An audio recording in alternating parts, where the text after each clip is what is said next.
క్రీస్తు యేసునందు దేవాది దేవుడు అది మిక్కిలిగా ప్రేమించుచున్నటువంటి ప్రియమైన వారిలారా, అత్యంత శ్రేష్టమైనటువంటి మంచి దినము ఇది. యెహోవా మన కొరకు సృజించిన మంచి దినము.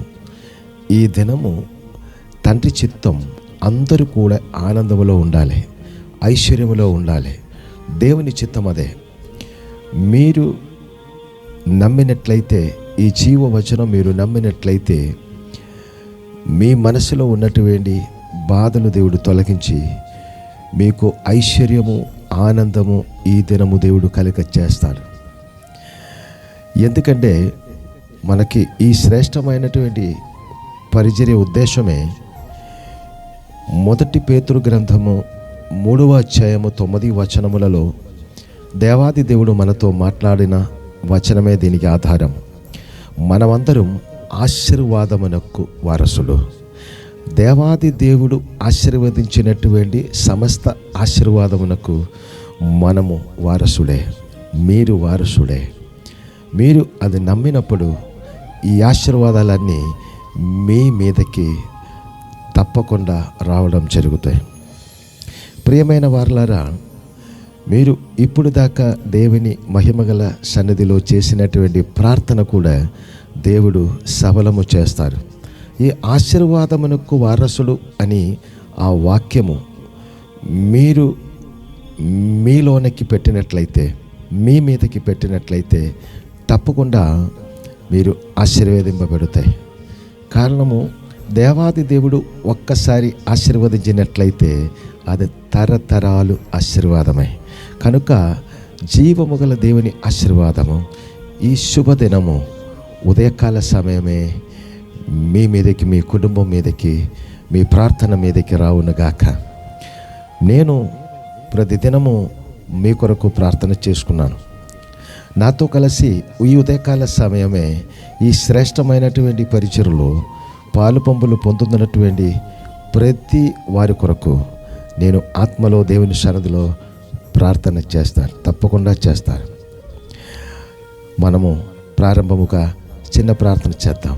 పరిశుద్ధుల, మహిమగల మహోన్నతుల, మమ్మల్ని అతి మిక్కిలిగా ప్రేమించినటువంటి మా కన్న తండ్రి, నైనా మీరు మా కొరకు సృజించి ఇచ్చిన ఈ శ్రేష్ట మంచి దినములలో మీ ఆశీర్వాదాలు మా మీదకి కృమరింపబడును గాక. మీ మహిమగల చిత్తములలో, మీ ఉన్నతమైన దీవెనలలో మీ వారసుడైనటువంటి మమ్మల్ని అది క్షేమముగా నడిపించుము. నాతో కలిసి ఈ శ్రేష్టమైనటువంటి జీవవచనము వింటున్నటువంటి ప్రతి బిడల మీదే, ప్రతి కుటుంబం మీదే తరతరాలు తరతరాలు మీ ఆశీర్వాదాలు కృమరించుము. అలాగే చెరువునుగా కానీ మీ ప్రియ కుమారుడు, మా రక్షకుడు, ప్రాణనాథుడు యేసు క్రీస్తు నందు స్తుతించి ప్రార్థించి వేడుకొంచున్నాను మా కన్న తండ్రి, ఆమేన్. ఈ దినము మీ కొరకు ఒక శ్రేష్టమైన జీవవచనము చదువుతాం, శ్రద్ధగా వినండి. ఈ దినము దీవెన వచనము యెషయా గ్రంథము 41వ అధ్యాయము 10వ వచనము. యెషయా గ్రంథము 41వ అధ్యాయము 10వ వచనము.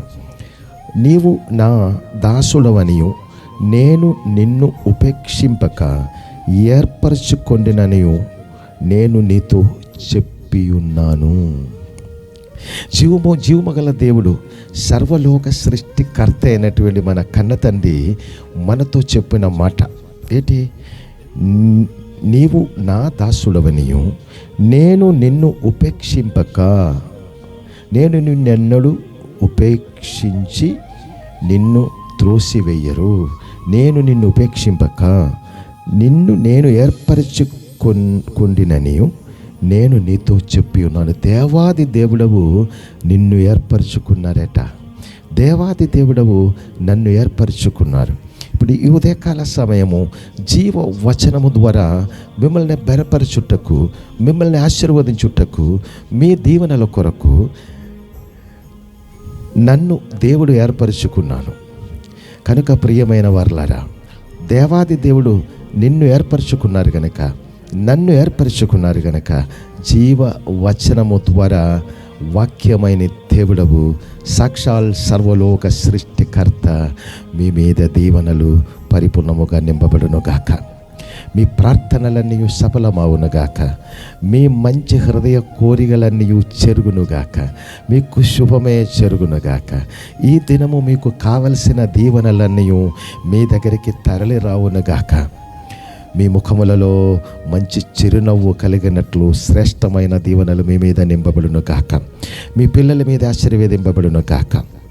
మీరు ఏదైనా ఒక పని కొరకు బయటికి వెళ్ళినట్లయితే జీవమగల దేవుని ఈ ఆశీర్వాదము మీ తోడు వెంబడించబడి ఆ కార్యాలు జరిగి శుభముగా తిరిగి రావునుగాక. మీకు కొన్ని అవసరతలు ఉండొచ్చు కదా, అవసరతలన్నీ దేవునికి తెలుసు. మీ ఏ అవసరతలను బట్టి ఎదురు చూసుకున్నారో ఆ అవసరతలు ఈ జీవ వచనము ద్వారా జరుగునుగాక. ధైర్యముగా ఉండు. మీ ద్వారా గొప్ప సాక్ష్యం దేవుని మహిమగల సన్నిధిలో మిమ్మల్ని నిలువబెట్టి చెప్పినట్లు ఒక గొప్ప ఆశ్చర్య కార్యం మీ పట్ల దేవుడు చేస్తారు. అది ఈ దినమే జరుగునుగాక. తప్పకుండా మీ శుభకార్యాలు నాకు తెలియపరచండి. మీ పట్ల దేవుడు చేస్తున్నటువంటి ఆశ్చర్య కార్యాలు మీరు నాకు తెలియపరిచినట్లయితే, మీ అవసరతలు కూడా నాకు తెలియపరిచినట్లయితే తప్పకుండా మీ కొరకు నేను ప్రార్థన చేద్దాం. దేవుడు మిమ్మల్ని దీవించును కాక. I bless you in Jesus name. Amen.